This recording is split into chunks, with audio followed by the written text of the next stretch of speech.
নমস্কাৰ। আজি মিনি ব্লগটো ৰাতিপুৱা স্কুটি ধোৱাৰ পৰাই আৰম্ভ কৰি দিছোঁ আৰু আপোনালোক সকলোলৈ বিশ্বকৰ্মা পূজাৰ শুভেচ্ছা জনালোঁ। এইফালে মই ভাবিলোঁ যে আজি জংকীকো গাটো ধুৱাই দিওঁ, বহুত দিন হ'ল সিয়াক গা ধোৱা হোৱা নাই, সেইবাবে সিয়াকো গাটো ধুৱাই দিলোঁ।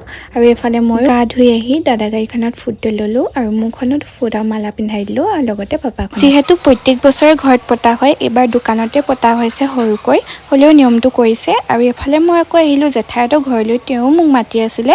প্ৰসাদো খাই ল'লোঁ আৰু তেওঁ মৰমতে ভনীয়েকলৈ দি পঠিয়াইছে, মানে মালৈ।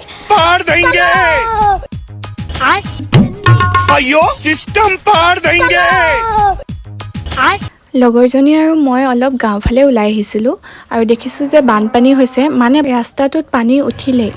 এইখন এখন পথাৰ হয়, পথাৰখন সমান হৈ গ'ল পানী। আহিহে দেখিছোঁ যে ৰাস্তাটো বুৰিলে, আচলতে অহা যোৱা কৰি থকা হয় সেইফালৰ পৰা মানুহখিনি, তেওঁলোকৰ অসুবিধা হৈছে চাগে দেই। এতিয়া আকৌ মই ঘৰলৈ বুলি আহিলোঁ আৰু দাদাই ক'লে যে বৈ অকণমান ওলাই যাওঁ, এইটো কাৰণে দাদাৰ লগতো অকণমান ওলাই গ'লোঁ। আজিলৈ মিনি ব্লগটো ইমানেই।